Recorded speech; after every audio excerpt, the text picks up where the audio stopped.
김민재가 아스널 상대로 교체 투입돼 경기 막판 에이스 수비를 맡았습니다. 바이에른 뮌헨이 아스날을 상대로 무실점 승리를 거두며 유럽축구연맹 챔피언스리그 4강에 진출했습니다.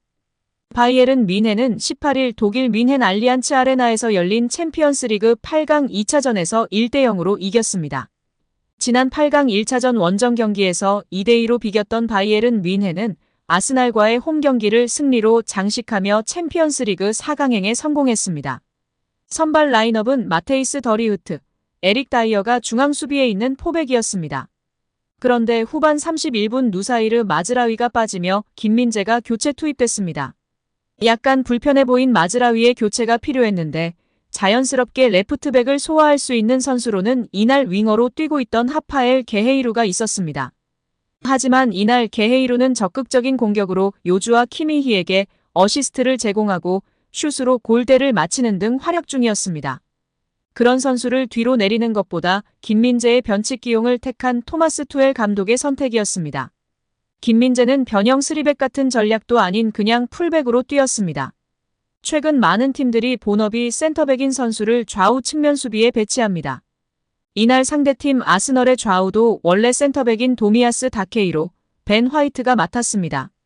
하지만 이는 중앙 미드필더처럼 위치를 바꾸면서 빌드업에 기여하는 인버티드 풀백 운용을 위한 것으로 긴 훈련을 통해 준비해야 구사 가능한 전술입니다. 이와 달리 긴급 투입된 김민재는 왼쪽 측면을 오르내리는 그냥 풀백 역할을 맡아야 했습니다. 김민재는 생소한 위치에서 위치 선정에 다소 어려움을 겪는 듯 보였습니다. 하지만 패스와 운동 능력을 갖춘 선수답게 적극적으로 움직이며 팀에 공헌하려 했습니다. 후반 39분에는 김민재가 왼쪽으로 높이 올라가 동료들의 삼각 패스를 이끌어내며 자말 무시알라가 침투할 수 있게 돕는 모습도 나왔습니다. 후반 43분 부카요 사카가 측면 돌파할 때 김민재가 발을 쓱 넣어 공을 건드려 수비에 성공했습니다. 44분에도 사카의 퍼스트 터치가 다소 길었을 때 바로 걷어냈습니다. 후반 44분 바이에른은 자네를 빼고 다요 우파메카노까지 투입하며 센터백 4명을 동시 가동했습니다. 우파메카노가 오른쪽 센터백을 맡으면서 대영이 3백으로 바뀌었고 김민재는 왼쪽 윙백이 됐습니다. 교체 투입된 뒤부터 김민재에게 걸리는 부하는 바이에른 수비수를 통틀어 가장 컸습니다. 게헤이루는 경기 초반 열심히 수비에 가담한 것과 달리 막판에는 제때 내려와 주는데 어려움을 겪었습니다. 급해진 아스널은 에이스인 사카에게 공을 몰아줬습니다. 김민재가 어색한 측면 수비를 계속 수행하면서 사카를 막아야 했습니다. 김민재는 사카를 깔끔하게 막기도 했지만 간신히 공을 빼냈다가 동료의 도움으로 2차 위기를 모면하기도 했고 끝까지 사카를 따라가다가 몸싸움 끝에 반칙을 기록하기도 했습니다. 하지만 결국 무실점으로 경기를 마무리했습니다.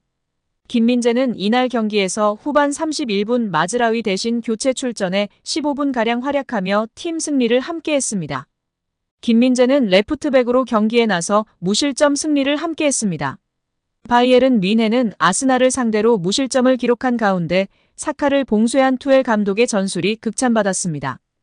바이에른 뮌헨은 주전 레프트백인 데이비스가 경고 누적으로 결장했고 투엘 감독은 아스날과의 챔피언스리그 8강 2차전을 앞두고 레프트백에 대한 고민을 드러내기도 했었는데요. 투엘 감독은 아스날전에 앞서 우리는 미친 짓을 해서 김민재나 우파메카노를 왼쪽에 배치해야 한다. 수비적인 측면에서 우리는 이기고 싶다. 우리가 리드하고 있는 것과는 다른 상황이다. 완전히 동점이라는 뜻을 나타냈고 결국 김민재는 아스날전에서 레프트백으로 교체 출전했습니다. 영국 더선은 18일 투엘의 천재적인 전술로 바이에른 뮌헨이 아스날의 공격을 무기력하게 했고 사카를 경기장에서 몰아냈다. 아스날은 바이에른 뮌헨과의 원정 경기에서 위협적이지 못했고 사카는 제압당했다. 사카는 슈팅을 하지 못했고 드리블 돌파도 없었고 정확한 크로스도 없었다며 투엘 감독의 아스날전 전술을 조명했습니다. 이 매체는 데이비스가 출전할 수 없는 상황에서 마즈라위 또는 게레이로가 데이비스를 대체할 것으로 예상됐다. 하지만 바이에른 뮌헨의 투엘 감독은 사카를 저지하기 위해 두 선수를 모두 출전시켰다. 왼쪽 수비수인 게레이로가 더 높은 위치에서 활약하며 사카를 저지했고 마즈라위도 사카를 막아냈다. 그 계획은 이보다 더 좋을 수 없었다며 투엘이 그의 전술로 사카를 경기장에서 몰아냈다. 사카가 데이비스를 상대로 맹활약을 펼친 것을 본 후 투엘 감독은 2명의 레프트백을 기용하는 것을 결정했다. 결과적으로 사카와 아스날은 침묵했다. 게레이로와 마즈라위가 이번 경기에서 사카를 완벽하게 막았다. 투엘 감독은 사카를 저지하기 위해 왼쪽 측면에 2명의 레프트백을 기용했다고 전했습니다. 마즈라위는 오른쪽 윙백이 주 포지션이지만 데이비스의 징계 결장으로 인해 왼쪽 측면 수비수로 나섰습니다. 마즈라위는 부상뿐만 아니라 최근 라마단 기간으로 인해 풀타임 활약할 체력이 되지 않았고 투엘 감독은 후반전 중반 마즈라위 대신 김민재를 투입한 끝에 사카를 봉쇄하는 데 성공했습니다. 사카는 바이에른 뮌헨과의 챔피언스리그 8강 1차전에선 선제골을 터뜨리는 등 맹활약을 펼쳤지만 8강 2차전에선 부진했습니다. 사카는 바이에른 뮌헨과의 챔피언스리그 8강 2차전에서 슈팅을 한 차례도 기록하지 못했고 3차례 시도한 드리블 돌파는 모두 실패했습니다. 영국 매체 런던월드는 사카의 바이에른 뮌헨전 활약에 대해 전반전 동안 볼을 소유한 모습을 거의 보지 못했다. 공간에서 볼을 받는 것에 어려움을 겪었다.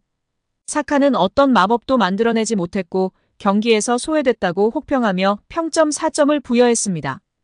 오늘 영상은 여기까지입니다. 끝까지 시청해주셔서 감사합니다. 늘 건강하시고 더 좋은 영상으로 찾아뵙겠습니다. 구독과 좋아요도 잊지 마시고 부탁드립니다. 감사합니다.